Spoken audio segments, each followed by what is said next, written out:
ఓం శ్రీ గురుభ్యో నమ. ఓం శ్రీ మాత్రే నమ. మే 11వ తారీఖు నుంచి 20వ తారీఖు వరకు కూడా ద్వాదశ రాశుల యొక్క ఫలితాలు ఏ విధంగా ఉన్నాయో తెలుసుకుందాం.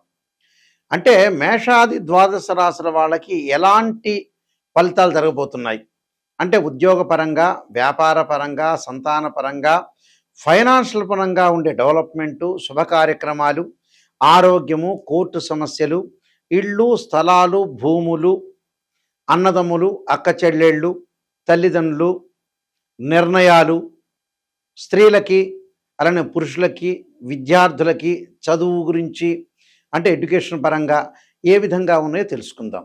తెలుసుకునే ముందు ఇక్కడ గ్రహగమన గతులు ఎక్కడ ఉన్నాయి అంటే గ్రహాలు ఏ రాసుల్లో సంచారం చేస్తున్నాయో ముందుగా ప్రధానంగా తెలుసుకోవాలి. దానిలో 4 గ్రహాల యొక్క మార్పులు జరుగుతున్నాయి.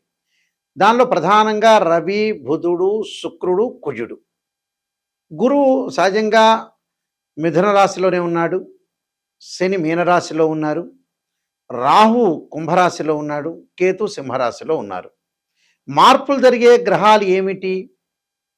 కుజుడు మీనరాశిలో మేషరాశిలో సంచారం చేయటం, రవి బుధుడు మేషరాశిలో వృషభ రాశిలో సంచారం చేయటం, వృషభ రాశిలో మిథున రాశిలో శుక్రుడు యొక్క సంచారం. మరి ఈ 4 గ్రహాల యొక్క మార్పులు ఏ విధంగా ఉండబోతున్నాయి? ఇవన్నీ కూడా గోచారరీత్యా చెప్పబడే ఫలితాలు అంటారు. ఎప్పుడు కూడా బర్త్ చార్ట్ను అనుసరించే ఫలితాలు కావు. గోచారం ఎప్పుడు కూడా సూచనలు. అంటే ఈ నెలలో ఈ 10 రోజుల్లో ఆ పని చేయకూడదు, మనం జాగ్రత్త పడాలి అని ఒక ఇండికేషన్, సూచన చేసేదే గోచారం అంటారు. అంటే this is the transit system అంటారు. బర్త్ చార్ట్ అలా కాదు, లైఫ్ లాంగ్లో ఏ విధంగా ఉండబోతుందో తెలిపేదే బర్త్ చార్ట్. మరి ఈ ద్వాదశ రాశుల వాళ్ళకి ఎలాంటి ఫలితాలు జరగబోతున్నాయో ఒకసారి మనం తెలుసుకుందాం. ఈ 10 రోజుల పాటు మేషరాశి వాళ్ళకి వృత్తిపరంగా కొంత అభివృద్ధి సాధించే అవకాశాలు ఉంటుంది. ఆదాయం అనేది బాగా పెరగటం, అంటే ఫైనాన్షియల్ పరంగా ఇంప్రూవ్మెంట్ ఉండటం. కానీ ఖర్చుల విషయంలో కొంత తగ్గించుకోవాలి, అంటే వృధా ఖర్చులు చేసుకోకుండా ఉండటం చాలా మంచిది. కొత్త వ్యాపారాలు కొంత లాభించే అవకాశాలు ఉంటాయి. ఉద్యోగం చేస్తున్న వ్యక్తులు ఎవరైతే ఉంటారో కొంత ఒత్తిడి బాగా పెరగటం, కొంత విద్యార్థులు అధిక శ్రద్ధ అంటే వేరే వ్యాపకాలను తగ్గించుకొని అధిక శ్రద్ధతో ముందుకు వెళ్ళాలి. ధనలాభం కలగటం, ధనలాభంతో పాటు మంచి అవకాశాలు కూడా కలిగే అవకాశాలు ఉంటాయి. కుటుంబంలో సంతోషకరంగా ఉండటం, సంతోషకరమైన వాతావరణం ఉండటం ఒకటి. అలానే మనం చేసే పనులలో ప్రతి పనిలో కూడా కొంత ఆత్మవిశ్వాసం పెరగటము, అలానే వీళ్ళకి ప్రతి పనిలో కూడా కొంత గుర్తింపు లభించే అవకాశాలు ఎక్కువ ఉంటాయి. అంటే ప్రధానంలో కూడా కొంత విజయం సాధించే అవకాశం ఉంటుంది, గుర్తింపు లభించే అవకాశం ఉంటుంది. ఆర్థిక పరంగా ఆదాయం బాగా పెరుగుతుంది. విద్యార్థులు అధిక శ్రద్ధతో ముందుకు వెళ్ళాలి. వాహన ప్రమాదాలు జరగకుండా చూసుకోండి. ఎందుకంటే ఇక్కడ కుజుడు మేషరాశిలోనే ఉంటాడు కాబట్టి కొంచెం వాహన ప్రమాదాలు, శత్రువుల విషయంలో కానీ, అలానే ఎవరిని నమ్మాలి ఎవరిని నమ్మకూడదనే విషయంలో కొంత కాన్సన్ట్రేషన్ చేయండి. భూములు, అన్నదమ్ముల మధ్యలో గొడవలు రాకుండా, అన్నదమ్ముల మధ్యలో సఖ్యత చాలా ఇంపార్టెంటు. అలానే ఏదైతే కోర్టు సమస్యలన్నీ కూడా పరిష్కారం కాకుండా నిలబడే అవకాశాలు ఎక్కువ ఉంటాయి. కానీ కొత్త వ్యాపారం చేసే వ్యక్తులు ఎవరైతే ఉంటారో బిజినెస్ సంబంధించిన నూతన వ్యాపారం చేసుకోవచ్చు. వ్యాపార పరంగా అనుకూలంగా ఉంటుంది. ఆత్మవిశ్వాసం బాగా పెరుగుతుంది. ఎంప్లాయ్మెంట్ వాళ్ళకు కూడా కొంత అనుకూలంగా ఉండే అవకాశాలు ఖచ్చితంగా ఉంటాయి. అంటే లాభాల బాటలో ఉండే అవకాశం బాగా ఎక్కువ ఉంటుంది. కాబట్టి ఎలాంటి ప్రాబ్లం లేదు. తప్పకుండా నేను కొన్ని పరిహారాలు చెప్పబోతున్నా. ఆ పరిహారాలు మీరు పాటించండి, మీకు మంచి జరిగే అవకాశాలు ఖచ్చితంగా. ప్రధానంగా ఈ ద్వాదశ రాశుల వాళ్ళు మన ఉద్యోగ పరంగా కానీ, వ్యాపార పరంగా కానీ, వివాహ పరంగా కానీ, కోర్టు సమస్యలు కానీ, ఆరోగ్యపరంగా కానీ ఎలాంటి ఇబ్బందులు లేకుండా మనం కొన్ని పరిహారాలు చేసుకోవాలి. ఆ పరిహారాల్లో ఉద్యోగపరంగా, ఆరోగ్యపరంగా ఇబ్బందులు కలుగుతున్న వాళ్ళు ఖచ్చితంగా రవి యొక్క ఆరాధన చెయ్యాలి. అంటే సూర్య నమస్కారం చేయటం, సూర్యుడు యొక్క ఆరాధన చేయటం, అలానే ప్రభాకరాయ విద్మహే దివాకరాయ ధీమహి తన్నో సూర్య ప్రచోదయాత్ అనే చక్కని మంత్రాన్ని చదువుకోవాలి. అంటే సూర్యుడు యొక్క ఆరాధన. ఆదివారం రోజున కొంచెం ఉపవాసం ఉండి గోధుమతో చేసిన ప్రసాదాన్ని సూర్య భగవానుడికి పెట్టాలి, నివేదన చేయాలి. నివేదన చేయటం ఒకటి. అదే రోజున ఆదివారం రోజున గోధుమ రవ్వతో చేసిన ప్రసాదాన్ని ఏదైనా దేవాలయంలో ఇస్తే, వితరణ చేస్తే వాళ్ళు ఆ ప్రధాన అర్చకులకు ఇస్తే వారు వితరణ చేసే అవకాశం ఉంటుంది భక్తులకి. దానివల్ల ఏందంటే ఉద్యోగపరంగా ఉండే ఇబ్బందులనేవి ఉండవు. దాంతోపాటు ఆరోగ్యపరంగా అనుకూలంగా ఉంటుంది. అదే రోజున సూర్యాష్టకాన్ని చదువుకోవటం కూడా చాలా మంచిది. అలానే మానసికంగా ఆందోళన పడుతున్న వ్యక్తులుంటారు. చంద్రుడిని ఆరాధన చేయాలి. క్షీరపుత్రాయుధి అమృతతత్వాయుధీమే తన్నో చంద్ర ప్రచోదయాత్ అనే మంత్రాన్ని, అలానే ఈ మంత్రం చదువుతూ చక్కగా బియ్యంతో చేసిన పరవాన్నం కానీ, బియ్యంతో చేసిన ఏదైనా సరే ప్రసాదాన్ని కానీ మీరు ఒక దేవాలయంలో ఇచ్చి ఆ ప్రధాన అర్చకులకు ఇస్తే అందరికీ కూడా భక్తులకు వితరణ చేస్తారు. అలానే చక్కగా ఇది సోమవారం రోజు చేయాల్సిన పని. ఈ సోమవారం రోజున వీళ్ళు బియ్యాన్ని కూడా ఒక బ్రాహ్మణోత్తముడికి దానం చేయటం కానీ, అన్నము ఒక జంతువులకు పెట్టడం కానీ జరగాలి. దానివల్ల మానసికంగా ఆందోళన తగ్గే అవకాశం ఒకటి ఉంటుంది. అలానే వాహన ప్రమాదాలు జరుగుతున్నాయా, కోర్టు సమస్యలు ఉన్నాయా, అన్నదమ్ముల మధ్యలో గొడవలా, మెడికల్ సంబంధించిన విషయాల్లో కానీ, ఆరోగ్యపరంగా కానీ కొన్ని ఇబ్బందులు జరుగుతున్నాయా, శత్రువులు బాగా పెరుగుతూ ఉంటే ఖచ్చితంగా కుజుడి యొక్క ఆరాధన చేయాలి. కుజుడి యొక్క ఆరాధన ఎలా చేయాలి? సుబ్రహ్మణ్య స్వామి యొక్క ఆరాధన చేయాలి. తత్పురుషాయుధే మహాసేనాయుధమే తన్నో షణ్ముఖ ప్రచోదయాత్ అనే మంత్రాన్ని చక్కగా చదువుకోవాలి. అమ్మవారి యొక్క ఆరాధన చేయాలి. 2 జంట సర్పాలను దానం చేయాలి. ఏదైనా సరే కందులతో ఉన్న వంటకాన్ని మీరు ఇంటిలో భగవంతుడికి పెట్టి మీరు స్వీకరించాలి. ఆ రోజున మంగళవారం రోజున కుజుడి యొక్క ఆరాధన, సుబ్రహ్మణ్య స్వామి యొక్క ఆరాధన, ఉపవాసం చేయటం, సాయంకాలం భోజనం చేయాలి. అంటే ఆ రోజంతా కూడా ఉపవాసం చేసి సుబ్రహ్మణ్య స్వామి యొక్క ఆరాధన, సుబ్రహ్మణ్య స్వామి యొక్క అష్టకాన్ని చదువుకోవటం చాలా మంచిది. దానివల్ల శత్రువులు, ఆరోగ్యపరంగా ఇబ్బందులు, వాహన ప్రమాదాలు తగ్గే అవకాశాలు ఖచ్చితంగా ఉంటాయి. అలానే వ్యాపార రంగంలో అభివృద్ధి చెందలేకపోతున్నారా? బుధుడి యొక్క ఆరాధన చేయండి. చక్కగా బుధవారం రోజున విష్ణు సహస్ర పారాయణం చేయండి. ఏదన్నా ఆటంకాలు కలుగుతుంటే బుధవారం రోజున కానీ, హస్తా నక్షత్రం రోజున కానీ గకార అష్టోత్తరంతో గణపతి యొక్క ఆరాధన చేయండి.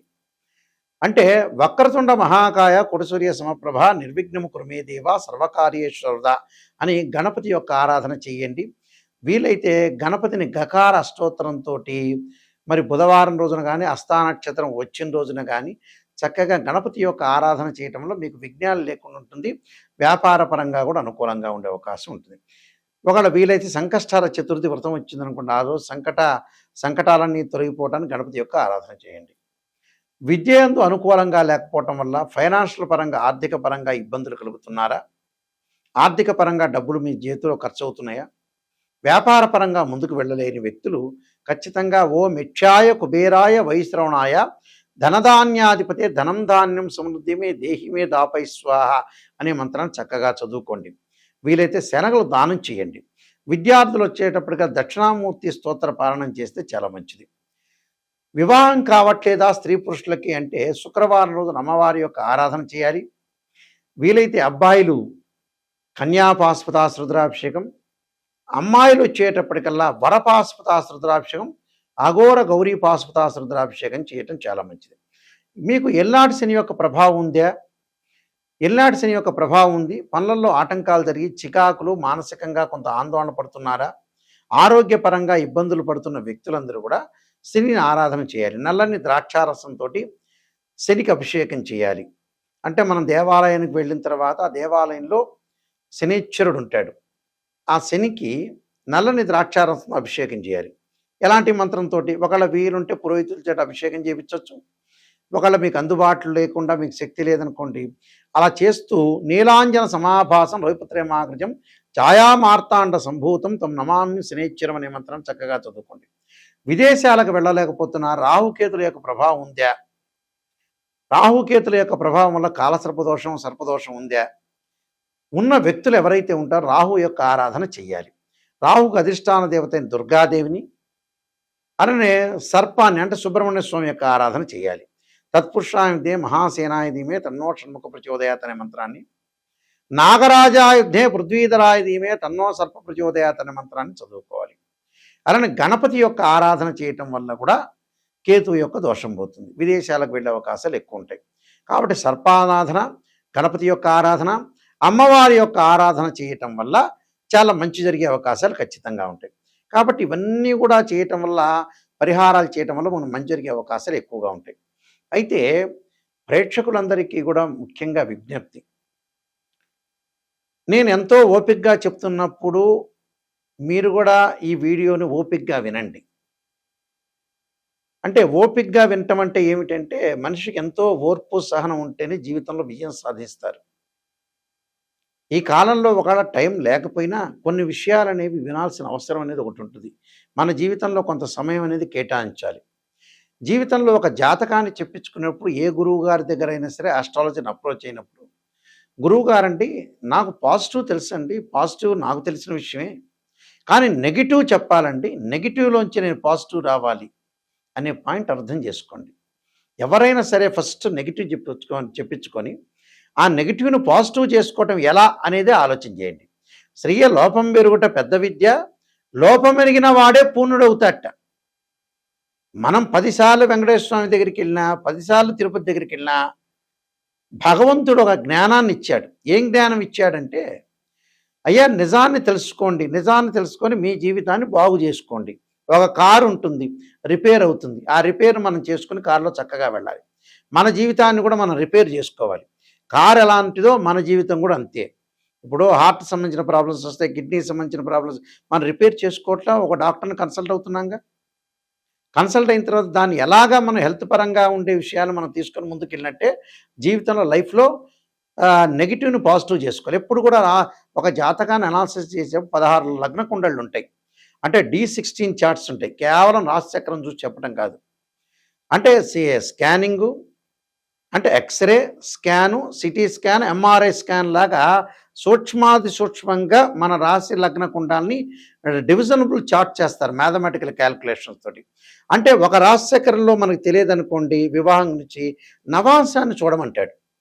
ఒక రాశి చక్రంలో వృత్తిపరంగా, ప్రొఫెషనల్ పరంగా తెలియదనుకోండి, రాలేదనుకోండి రిజల్ట్, దశమాంశ చక్రాన్ని చూడమంటాడు. అలానే సంతానపరంగా రాశిచక్రంలో మనకి కరెక్ట్‌గా సమాధానం రాలేదనుకోండి, రాశిచక్రంతో పాటు సప్తమాంశ చక్రాన్ని, వీటిలతో పాటు భావచక్రాన్ని, దశల అంతర్దశలను కూడా చూడమంటాడు. అంటే మ్యాథమెటికల్ క్యాలిక్యులేషన్ వేసి డివిజనబుల్ చార్ట్స్ చూస్తేనే మనకు తెలుస్తుంది. దీనిలో ద్వాదశ భావాలను అనాలిసిస్ చేయాలి. కేవలం ద్వాదశ భావాలంటే ఏంటంటే 12 భావాలకి అధిపతులు ఉంటారు. ఉదాహరణకి తనుభావం, అలానే ద్వితీయ భావానికి రవి అధిపతి, తనుభావానికి ద్వితీయ భావానికి గురువు అధిపతి, తనుభావానికి రవి, అలానే తృతీయ భావానికి కుజుడు, చతుర్థ భావానికి చంద్రుడు, పంచమ భావానికి గురువు, ఇలా షష్టమ భావానికి కుజుడు, సప్తమ భావానికి శుక్రుడు. ఇలా భావాధిపతులు, రాస్యాధిపతులు, ఏదైతే ఆ గ్రహం ఆ కుండలిలో ఆ బాక్స్లో ఏదైతే గ్రహం ఉందో ఆ గ్రహాన్ని, అంటే మూడింటిని రాస్యాధిపతి, భావాధిపతి, ఆ స్థానంలో ఏ గ్రహం ఉంది అంటే నిజం చెప్పాలంటే ఏంటంటే ప్రజలందరికీ కూడా అర్థమయ్యే రీతిలో చెప్పాలంటే భావాధిపతి అంటే ఇంటి ఓనర్, రాస్యాధిపతి అంటే ఆ ఇల్లు కట్టించిన బిల్డర్. ఆ బాక్స్లో ఏదైతే గ్రహం ఉంటుందో వాళ్ళు రెంటుకున్నట్టు అర్థం. అంటే ఈ మూడింటిని కూడా అనాలిసిస్ చేయాలి, డిగ్రీలో క్యాలిక్యులేషన్ చేయాలి. ఉదాహరణకి ఎగ్జాంపుల్ గురువు 5 డిగ్రీల్లో మకర రాశిలో నీచంలో ఉంటే 5 డిగ్రీల తర్వాత పరమనీచ అని అర్థం. అంటే భావాలు, గ్రహాలు, యోగాలు, నీచ, ఉచ్చస్థానం ఇలాంటివన్నీ కూడా అనాలిసిస్ చేయాలి. ఈ జాతకంలో ఏ దోషం ఉంది, ఆ దోషానికి నిజమైన పరిహారం ఏంటి, ఆ పరిహారాలు కూడా ఇంపార్టెంటే. మరి ఒక ఆస్ట్రాలజీ అప్రోచ్ అయిన తర్వాత ఇంకోళ్ళని కన్సల్ట్ చేయటం, వాళ్ళని కన్సల్ట్ చేయడం, ఎవరు మంచిగా చెబుతారు? ఈ గురువు గారు నాకు చెడ్డగా చెప్పారు, ఇంకోళ్ళని ఎతుకుతూ ఉంటాం మనం ఎవడు మంచిగా చేస్తాడని. అంటే ఈ ముఖ్యమంత్రి తర్వాత నేనే అవుతానని అలా చెప్పిస్తారు ఆస్ట్రాలజర్ చేత. ఎప్పుడు కూడా చెప్పించొద్దండి, నిజాన్ని తెలుసుకోండి. ఏం చేస్తారంటే ప్రజలందరూ కూడా ఈ గురువుగారు నాకు నెగిటివ్ చెప్పాడు, ఇంకో గురువుగారు పాపం ఆలోచన చేస్తారు, ఒక 4-5 ఈయనకి నెగిటివ్ పనికి రావట్లేదట్టుంది, రేవంత్ రెడ్డి గారి తర్వాత మీరే ముఖ్యమంత్రి అని కూడా చెబుతారు. రేవంత్ రెడ్డి గారు ఏమనుకోరు నా విషయంలో. అలా ఆలోచన చేస్తున్న జీవితంలో కష్టపడి పైకి రావాలి, జాతకాన్ని తెలుసుకోవాలి, నిజాన్ని తెలుసుకుంటేనే మీరు బాగుపడినట్టు. ఎవరైనా సరే నా దగ్గరికి వచ్చేవాళ్ళు నిజాన్ని తెలుసుకునేవాళ్ళు మాత్రమే రండి. నేను 15 పుస్తకాలు రాశాను. కాలసర్పయోగము, కాలసర్పయోగ చంద్రిక, రాహుకేతువులు, ఛాయాగ్రహాలు, అలానే జాతక చంద్రిక, వివాహ మార్తాండము, వివాహ చంద్రిక, పుత్రగణపతి వ్రతము, స్వప్నశాస్త్ర ఫలదీపిక, సర్వదేవతా గోత్ర పౌరులు పార్ట్ 1, పార్ట్ 2, అలానే పుత్ర గణపతి వ్రతము. అంటే ఇలాంటి బుక్స్ అనేవి కూడా నెంబర్ ఆఫ్ బుక్స్ రాశా.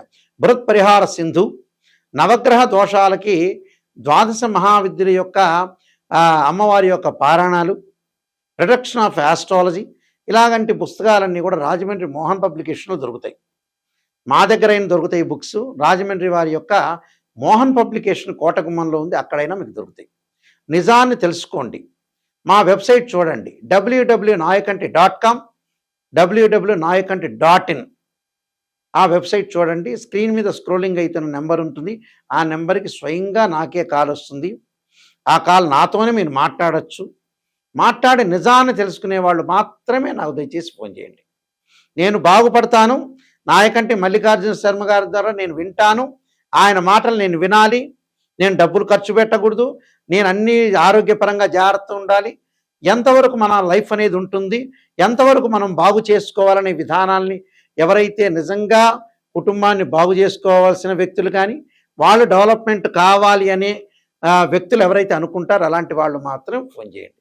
కాలక్షేపానికి ఎవరు ఫోన్ చేయదు. నిజంగా మీరు బాగుపడే వాళ్ళు అయితేనే నాకు ఫోన్ చేయండి. బాగుపడను అన్న వాళ్ళు ఎవ్వడూ ఫోన్ చేయొద్దండి నాకు. కాలక్షేపం టైంపాస్ చేయొద్దండి. అందువల్ల ఖచ్చితంగా మీరు ఈ విషయాల నిర్ణయాన్ని గుర్తుపెట్టుకోండి. మీరు మీ అందరికీ కూడా మంచి జరగాలని, శ్రీ పరమేశ్వరుడి యొక్క కరుణా కటాక్షం ఉండాలని ఆశిస్తున్నాను. ఎందుకంటే మేము వంశపారంపర్యంగా చెప్పేవాళ్ళం జ్యోతిష్యం. ఈ కొత్త వాళ్ళందరూ కూడా రకరకాల వాళ్ళు ఫేక్గా వచ్చేవాళ్ళు కూడా చాలామంది ఉన్నారు. మేము గ్రాండ్ ఫాదరు మా నాన్నగారు కూడా శ్రీశైలంలో ప్రధాన పురోహితులుగా, ఆయన ఇంటర్నేషనల్ మెంబర్గా పనిచేశారు. అందువల్ల నిజాన్ని తెలుసుకునే వాళ్ళు, నిజంగా మా దగ్గర తెలుసుకునే వ్యక్తులు మాత్రమే మీరు ఫోన్ చేయండి. ఎందుకంటే డివిజన్ కూడా చేసేది మ్యాథమెటికల్ క్యాలిక్యులేషన్ చెబుతాం. మీ అందరికీ కూడా పరమేశ్వరి యొక్క కరుణా కటాక్షం ఉండాలని ఆశిస్తూ సర్వే జనా సుఖినో భవంతు.